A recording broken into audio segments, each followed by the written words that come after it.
Hello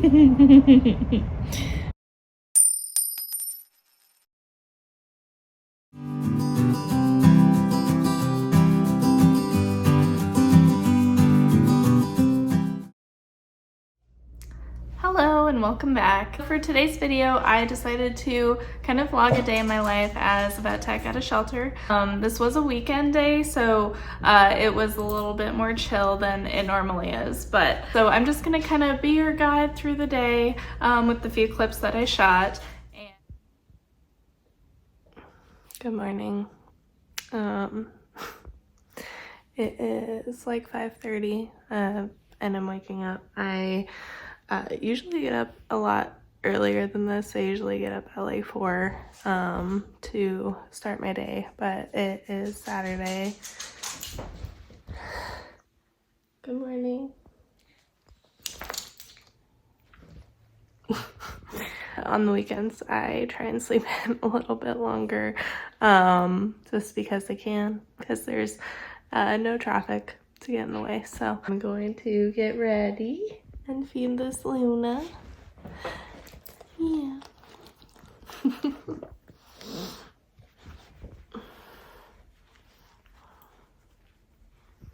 And then we'll go to work. I usually get up, get dressed, get packed, and then I do a pretty full skincare routine. Shelter environment, you get exposed to a lot of chemicals. We use stuff called it's called Excel, but it's accelerated hydrogen peroxide. I'm known to take the wipes and wipe my face with them, which is not good for your skin. I have been known to do that, so I kind of tried my best to take care of my skin as much as I can. So I do the whole thing, and then I always wear sunscreen because I live in Arizona, so always want to protect my skin as much as possible. If shelters aren't open to the public on those days, they always have staff on site because the animals always need taken care of, and they always need medical care in some forms. When I was working weekends, I was more in our main shelter side, so it was less intense than when I'm working in like our ICU. So right when I get in, I check all of the animals that are currently being housed in the clinic. Normally these animals are either recovering from some kind of more intense surgical operation, or they're being monitored for something that we don't want to just be out on the main floor.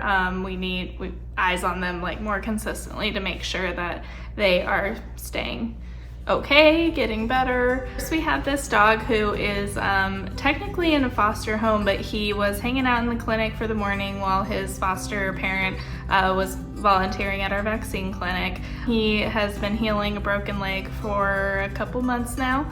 I think he's almost there. Next we have a cat who came to us with an infected eye. It was really, really gross when he came in, just like oozing pus and stuff like that. So it looks a lot better, but we're still kind of keeping an eye on it to make sure that it doesn't like rupture or doesn't get worse. Make sure he doesn't have signs of another infection brewing in there. So he is very sweet. He likes to tell you all of his opinions every moment of the day, and to every person who walks by his kennel. So next cat looks kind of crazy, just a warning. She actually had what is called a total ear canal ablation. So what that means is, and I wish I had a before picture, but I don't. When she came into the shelter, she had what is commonly known as cauliflower ear. So cauliflower ear is, you've maybe seen it on cats online somewhere, but it's where they have a kind of scrunched up looking ear. It's not like normal up and like open. A cauliflower ear can come from a lot of different things. Typically it's from chronic ear infections. So when they have ear infections and they're scratching it, they will kind of burst these little blood vessels in their ear, and those can cause swelling. And so if you are doing that over and over again for like most of your lifetime, it just swells and swells, and it just kind of stays and hardens, because her ear canal was completely blocked from all of the inflammation. So our vets made the decision to do an ear ablation, which is basically amputating her ear, to open up the ear canal. So she shouldn't have any more issues with blocked ear canal because she doesn't have an ear to scratch and burst blood vessels in. She does look a little crazy, but she is super sweet, and she's healing really, really well, which is good because it's kind of a crazy surgery that you don't see a lot, but it's healing, and she is doing great. So. Lastly, we have this older cat who has been having some struggles lately. We're kind of still figuring out what's going on, but for right now he's hanging out in the clinic, chilling, trying to get his appetite back up, trying to gain some weight, trying to figure out why he keeps vomiting. And right now all he is eating is these, we have these canned sardines that are really nasty in my opinion. They smell so strong, but he loves them. So he's eating sardines, and he has it mixed with this food. It's called Hydrocare, and it's this like syrupy puree that is formulated to help with hydration. So normally cats eating wet food will keep up their hydration pretty well, but if you have a cat that's like struggling with being dehydrated, you can supplement their diet with this Hydrocare and help just keep up their hydration a little bit more. So after I check and make sure everyone's good, I clean them, clean out their litter boxes, feed them breakfast, and then I start on meds. So there are a ton of animals outside of like the clinic and the ICU that are on medications. It can be for a variety of things, like skin issues, usually it's diarrhea. I have dogs that have like thyroid issues, or like as something that's common in Arizona is valley fever, which we'll talk about in another video, but we have heartworm, things like that. Every morning we start with AM meds. So I am basically putting them all out, getting them ready and sorted, and then I'm making little meatballs because that's the easiest way to get them their meds. It takes me a couple of passes around the shelter campus to get everyone their meds. A lot of the dogs might be out on walks or go into play groups, so I have to like make a couple passes because I want to make sure they get their meds. And then a lot of them might be on like multiple eye medications, and for when they're on multiple eye medications you want to wait like 5 minutes between each one. So I usually am getting my steps in pretty early, just going around making sure everyone gets their meds. So after the meds are done, the rest of the day basically consists of checking animals that might be on like logs for where we're watching their stool or watching them for vomit or watching their appetite. So running around, checking all of those, checking the animals. So I'm basically preventing / putting out any kind of fires that might come up, and basically doing a bunch of paperwork for the rest of the day.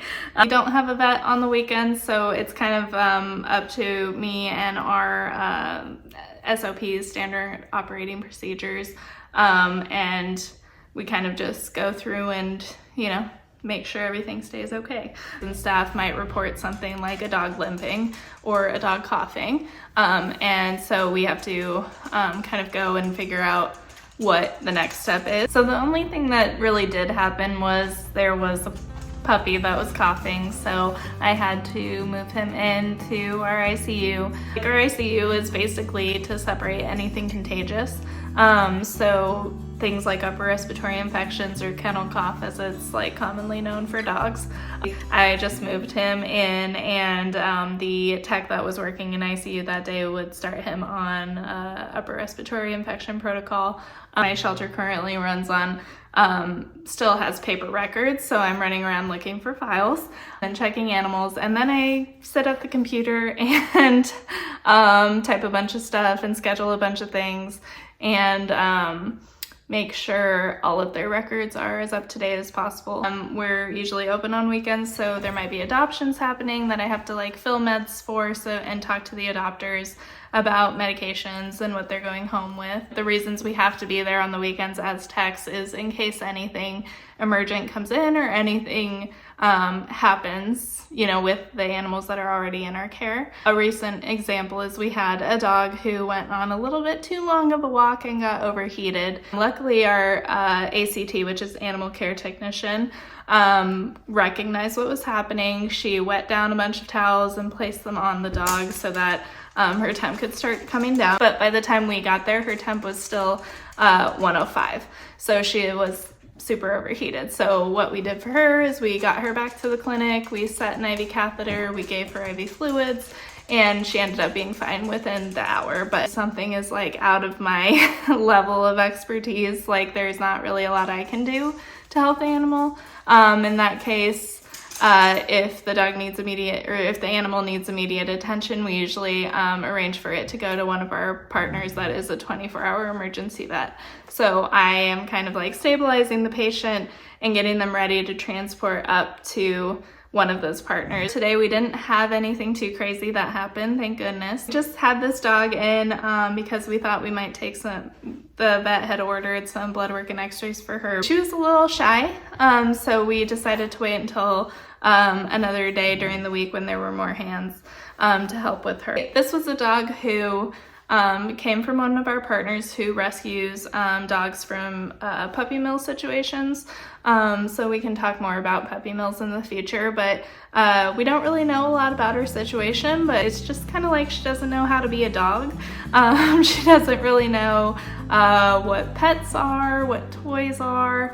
She doesn't really, you know, like humans too much yet. She's tolerant, but she's just kind of like, why are you looking at me? Why are you talking to me? Why are you petting me? I don't get it. So she just kind of hung out with us for a couple hours just to kind of chill. She liked this little baguette toy that I found, but she just kind of carried it around and was like, I don't know what to do with this, but it's mine. So she was super sweet. She just is very shy around humans, but when she's with her dog friends that she lives with, she is like super confident. So hopefully in the future we can get her a little bit more comfortable with people, find her a good home, and she can live her best life. So by the time it's around like 3:30, I do kind of the whole process again. I prep all of the meds again, I make all of the meatballs again, and go and distribute them. It usually takes less time in the afternoon just because I think with most shelters we normally do our like 1 time a day meds in the morning, just to kind of get them out of the way and make sure that we're not like too rushed or anything, to make sure that everyone gets what they need. So the PM meds take a little bit less time, but it's the same thing, prepping meatballs and then distributing them. Then I feed all of the clinic kiddos again, make sure they're all comfy for the night. Then I lock up and head home. So that is a typical weekend day in my life as a vet tech at an animal shelter. We'll do more of these as we go on, just because I think it's interesting. One of my favorite things about working at a shelter is that you can kind of see, what I like to say is you can watch medicine work. So you can see these animals come in and be with them every step of the way pretty much until they're either healed or they're whatever disease they have is like managed. It's kind of cool to see all these cases like progress and see kind of what we do to help that along. So get excited for those. Feel free to leave any questions down below. If you have any tech questions, shelter questions, dog or cat questions, anything, I'd love to try and help answer. And if I don't know something, I will be honest with you and tell you, and I will try and track down the answer. Thank you so much for watching, and we will see you next time.